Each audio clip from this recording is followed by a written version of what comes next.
Hello, I'm going to do a quick preview of how to set up Phone Piper to work with Memu.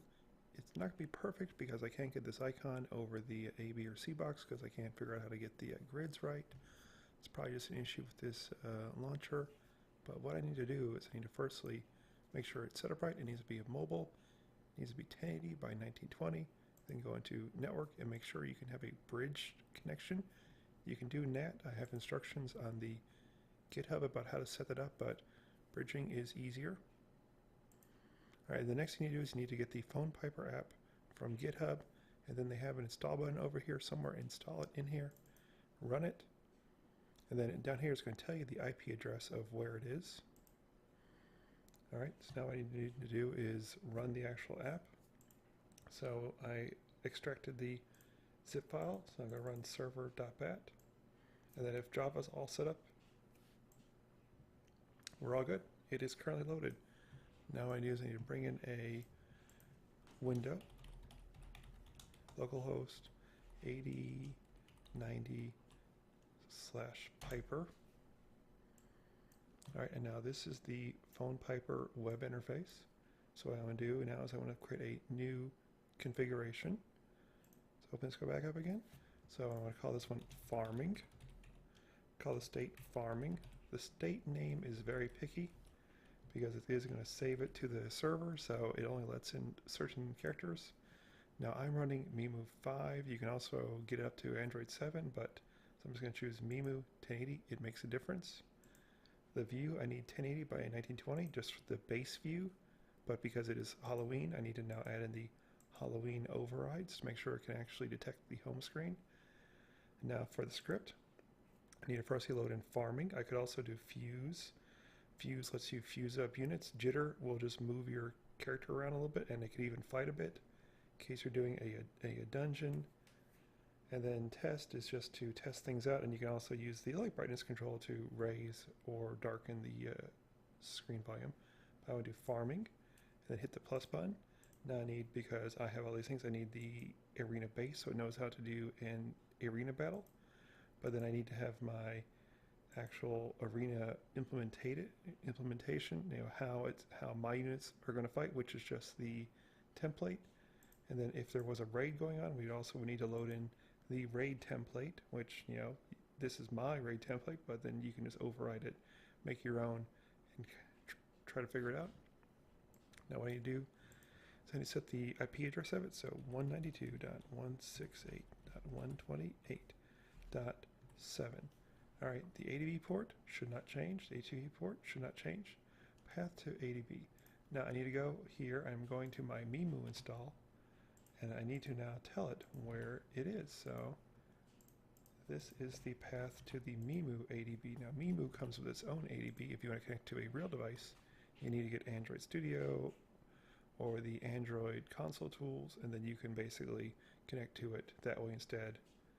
And then direct is only needed if you need to connect, if you have multiple emulators running at the same time. If you wanted to choose which one, you can use this, but I just wouldn't mess it now. And because I use the bridge connection, I'm going to use remote. If I was doing that, I'd want to do USB-emulated just so that it doesn't break. And then throttle is a general slowness, so if you want to run slower, you can have a larger number. I'm just going to put it down to 100, which means every time it does a state check, it'll at least wait 100 milliseconds. Alright, now I'm going to save my config so I don't have to keep doing this over and over again. Now run the script. Alright, all is well at the moment. It loaded. Go into the settings. Now I need to make sure I am currently connected to my device. I always hit restart just for fun. And then if you're connecting to a real device, you can hit you can plug it into this computer, hit remote, and then it will change that device to be a remote ADB. Oh, and also make sure when you're in the Android setup, you need to go in here and turn on developer mode, and you also need to turn on ADB remote debugging. Now let's just make sure that I actually have a picture of the screen or that everything's working. Get screen preview.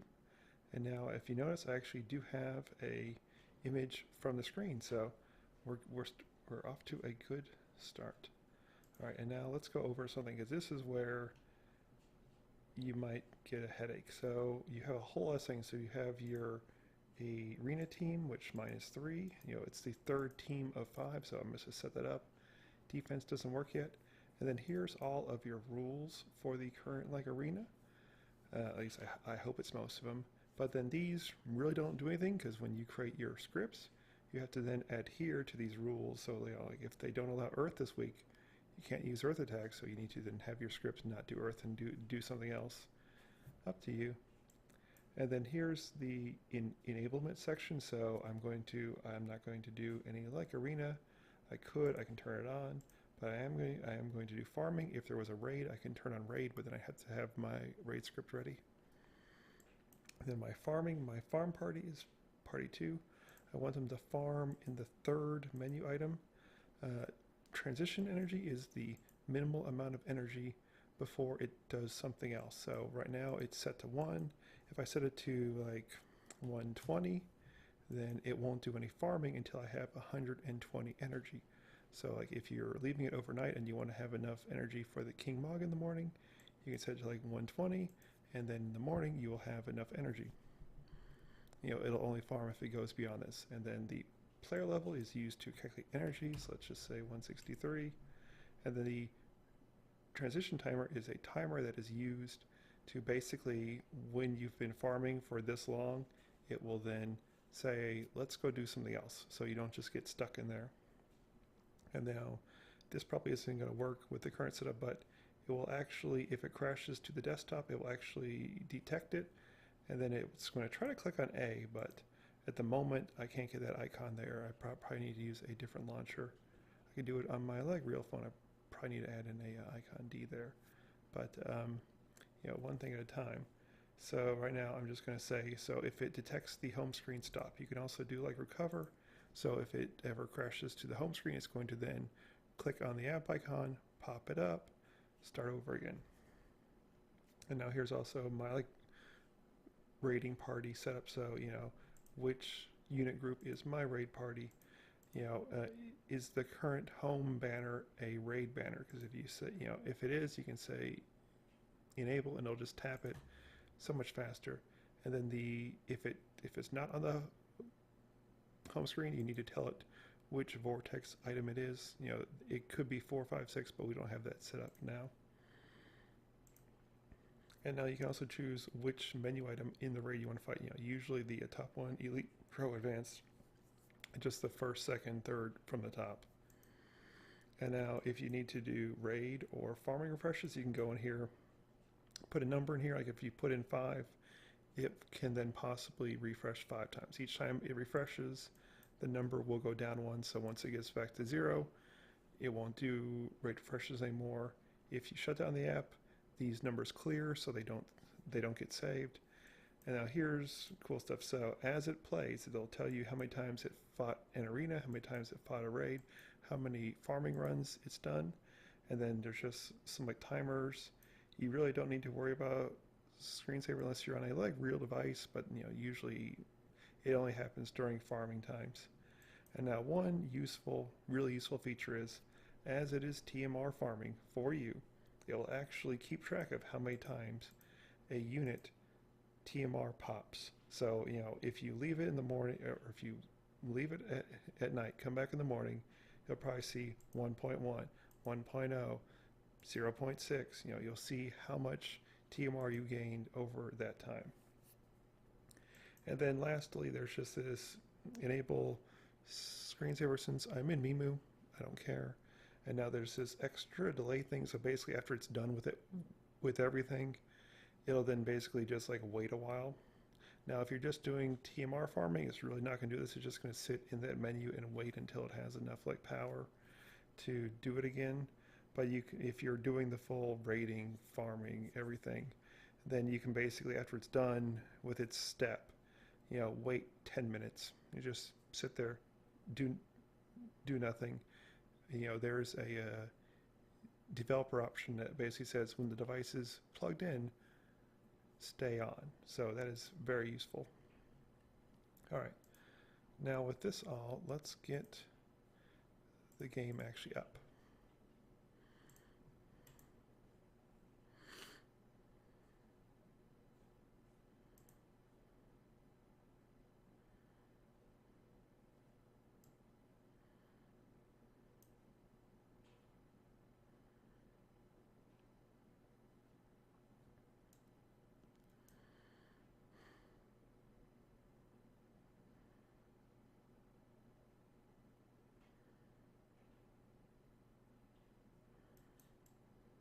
Alright, it is up. Hopefully everything is good to go. It's already set up, so we can just hit play pause now. And now, okay, so now it's going to actually then try to take it to the Earth Shrine to then farm. It needs to start out in the world of Lapis. If it's in the second world, it's not going to work right now because it just isn't coded for that. But now it's going to now try to find it. It does its weird little swiping left, up, down thing. It just needs to do something common to find the Earth Shrine because it doesn't know it can start in maybe 2 or 3 different spots. Now there is if it starts over the Earth Shrine, a faster way, but yeah, it's kind of like hit or miss if it's going to actually do it.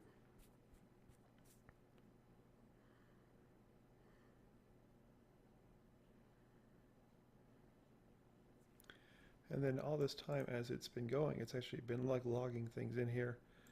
Some of these things are just junk. But at the moment, it's finally found the menu. It tapped the Earth Shrine, clicked Mission Item 2. It's going fast. It chose the right team that I wanted to actually TMR farm with.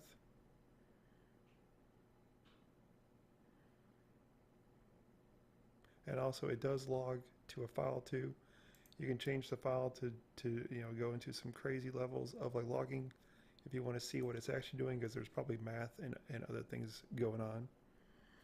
And then right now it's doing the 2 attack or 2 to 3 attacks. So unit 1, unit 1, unit 2 attacks. Unit 3 will attack if there's a time delay, just in case. All right, no one gained any TMR that round. Great. But now if I go into my variables, I've had 1 farming run, which is a positive. So now as it goes, it's just going to keep on doing this. Actually, no, it's not going to do it right now.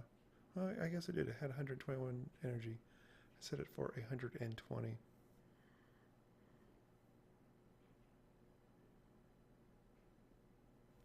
Let's see the logging. That last battle took 52 seconds to do the loop.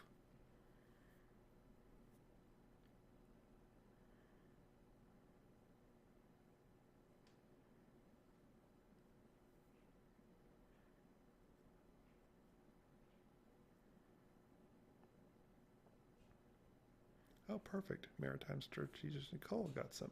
So go to variables, and now unit 1 TMR plus 0.1%. So, if I left this thing running all night, hopefully, these things will be like 1.0, 1.0, 1.0. That'd be great. So you can at least track over time what your stats are. Now, if you turn it off, all these things, or if you unload the script, these are not saved. And at the moment, you see I set the transition energy to 120, and right now it's at 120 energy. It's not going to do anything because it literally, there's nothing to do. It's just going to sit here until it hits 121 energy. The bar gets a little bigger, and then it's going to start farming again. Now if I went in here and I turned on Arena, that is actually going to then try to like leave. Let's do this. Enable Arena. I'm going too fast. Alright, there it goes. Alright, let it play again. Alright, now it's actually going to try to take me to the home screen, go to the arena and battle, but I don't want to do that right now. Just going to pause it. Alright, it's paused. Yeah, but that's the basic gist. There's a bunch of different states in here. They do different things. Mostly the time you're just going to run the main, and then the main's going to choose where you want to go. If you're on the home screen, you can use one of these home 2 methods here, and then go to the arena, go to the Earth Shrine, go farming. Some of these things kind of are a little named weird, but home to a raid, we'll try to go to the raid. And if you notice here, like here's the arena battle fight, like that's the overridden fight battle. And over here we have raid battle override. So like if it was that previous raid, this would be the script or the state that would be used to fight that boss and basically one-shot it. All right, yeah, I think that's about it right there. Thank you.